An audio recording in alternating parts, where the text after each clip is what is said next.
channel. My name is Blessing. Thank you for clicking on this video. So today we have a very special guest. You're my friend Precious. She's here. I'll be filming about relationship matters. If you're interested in such, please keep watching. So to give a backstory, Precious here is engaged and she's in a long distance relationship. So she'll be throwing more light on long distance relationships. It is very interesting. We do a lot of things to, keep up. We talk all the time. We do video calls. We chat.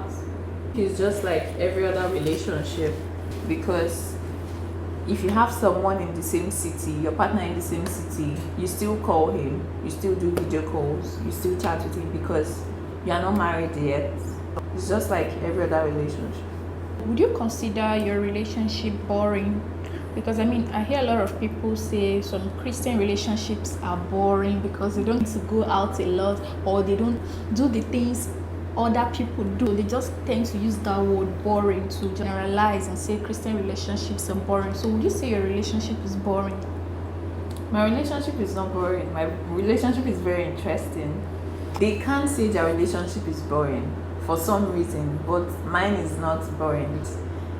Even if I don't go out with my partner because we don't live in the same place, when I go out, I make videos. He sees what I'm doing. When he does, he makes videos. Communication is very important in any kind of relationship. Christian relationships are not boring because you tend to do a lot of things together. You go for concerts, you watch movies, you go to restaurants, find out new restaurants, visit friends and family, you play games together. You don't have to necessarily do all the things people do for you to know that you're having fun. Like I always say, fun is relative. Something people think when you are alone, you are bored, which is not necessarily the case.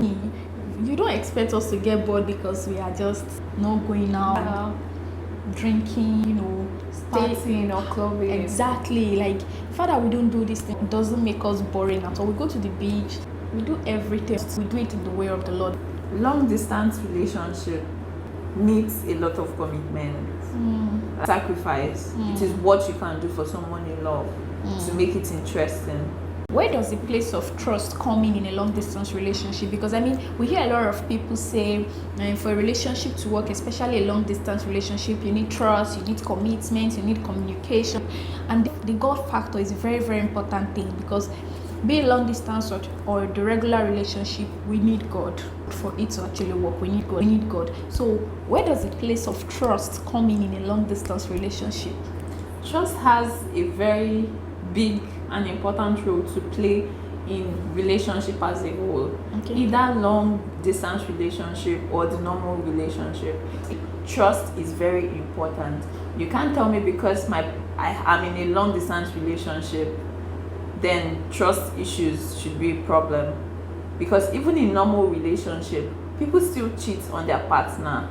So what are we going to say about that? So in every relationship, trust, commitment, sacrifice, communication is very, very important. What are your takes about somebody saying, I'm in a relationship as a Christian, or I have a boyfriend as a child of God? It is normal, because I won't say it is wrong to be in a relationship or to have a boyfriend, because every relationship has a phase. You go from being friends to knowing each other more, to dating, to courting, to getting married. So each one has its name, each phase has its name. I won't say he is my boyfriend and someone will tell me you're not supposed to have a boyfriend as a Christian. I would get married. I should have male friends, female friends that are my friends. And for us to get to know each other, he must be my friend. So if I say I have a boyfriend and I'm a Christian, I'm not wrong, because that is just the name to call it. I don't think there's any other name to call it. I won't fly from meeting you today and tomorrow we're already courting. No, it doesn't work that way. Or tomorrow we're already in a relationship. You must have the fear of God. God should be the center of the relationship. You know that you are just getting to know each other, know your likes, know your dislikes, know the person's family, know the kind of things the person is interested in. This is what a relationship should be about as a child of God. You may ask a lot of questions. This is the time to ask questions. I printed a list of questions, 300 questions. And really? I took it to him, just picked it up, read it, was like, I'm tired. Like, I think that was a wrong approach because I was getting too ahead of myself. He didn't answer all of them because he got tired, it got boring for him. What you need to do is just casually bring it up. Maybe it could be randomly when you're chatting or when you're driving, or just casually bring it up. Okay, so what's your perspective about this? What's your opinion about this? You'll be like, okay, so we have the same ideology, we have the same mindset, and you people do not have to agree on everything, but the major things like your morals, your standards, biblical theories, you have to have the same backing. Like, you know, people will say, okay, you shouldn't pay your tithes. If you're already in a relationship with somebody that you don't have the same values, you don't have the same morals, you find it difficult to grow compared to when you have the same beliefs. Most of the difficulties will already be past. You would have passed all of that because, okay, what is about tithes? Yeah, you should pay your tithes, you pay your first fruits. He agrees, I agree, move on. Yeah. But if you don't agree, he's like, no, all those pastors, they're eating our money, and you're like, no, it will take a long time for you to convince him. Yes, compared to when you people are already at the same level.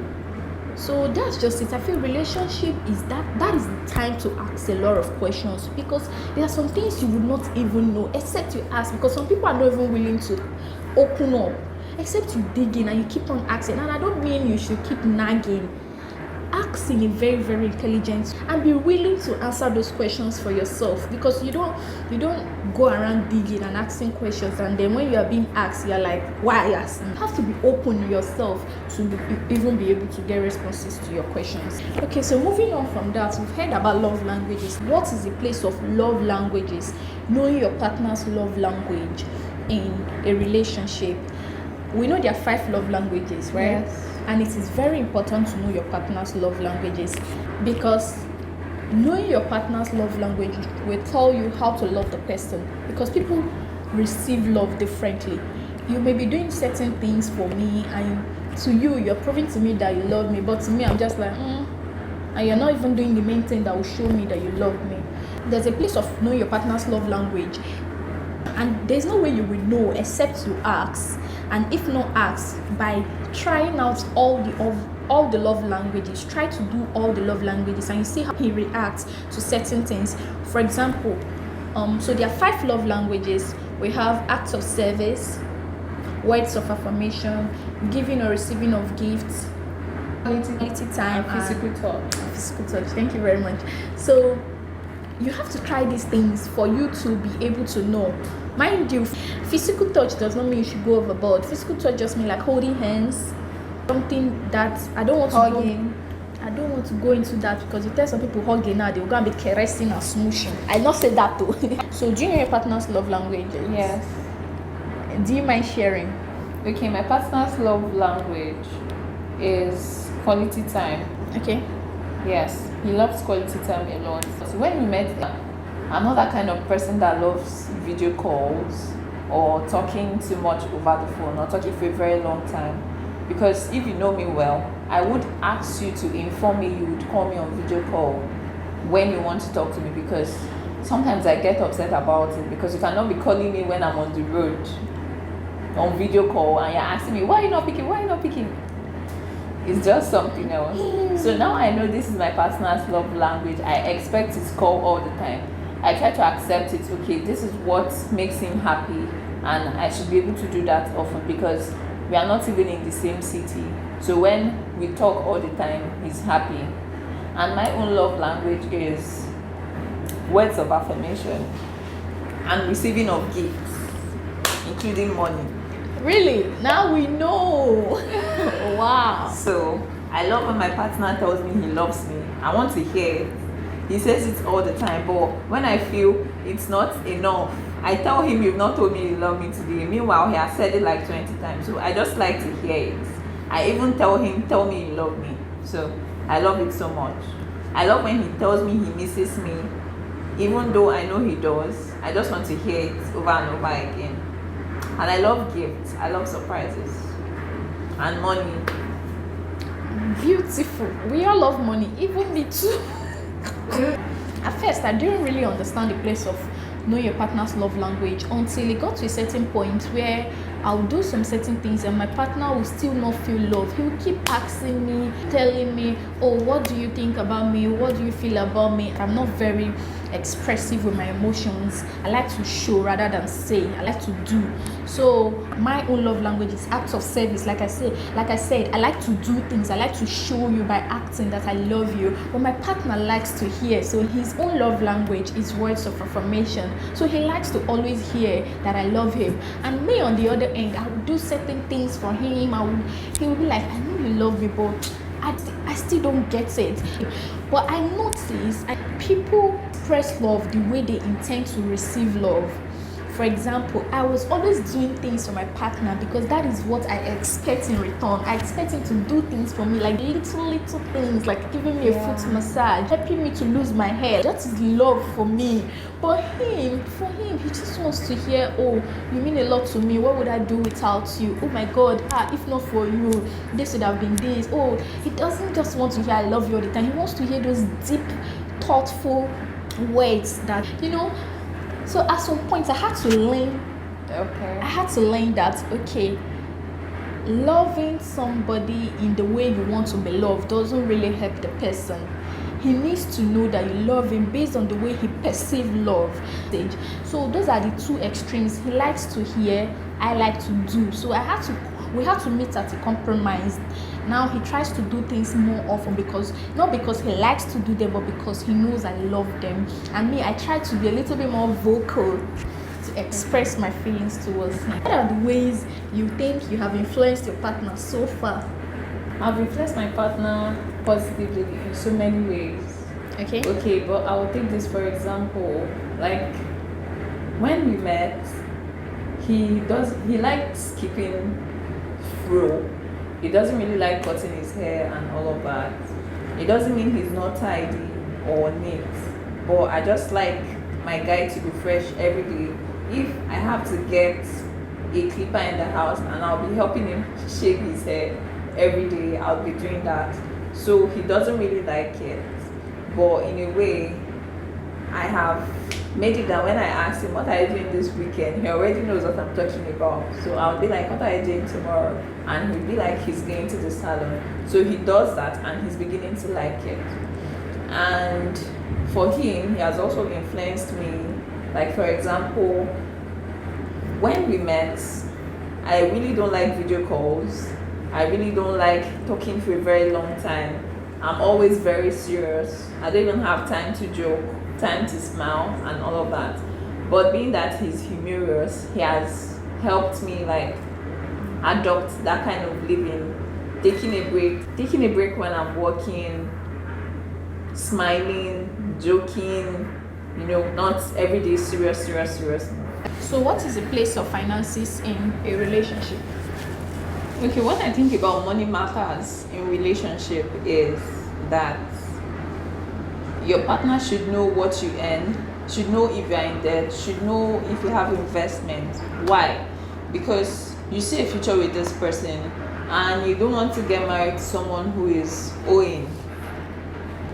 You don't want to be in a relationship, or you don't want to get married to someone who has lots of debt, who doesn't even have savings, who doesn't know how to save or spend his money. You want to know everything. It would even help you in planning for your marriage and your wedding. It is very, very important. And in marriage, you're not supposed to hide anything from your partner. You should know the earnings of your partner. It is very, very important. Very, very important. Lots of people don't like talking about it because it doesn't go down well. There's always fights. But it's very, very important. For me, I think finances, like you've said, it's a very important subject. And one of the questions you ask in a relationship is about finances. You need to know when you're in a relationship that your partner, you need to know the kind of debt he's in. You need to know if he has investments or not, like you said.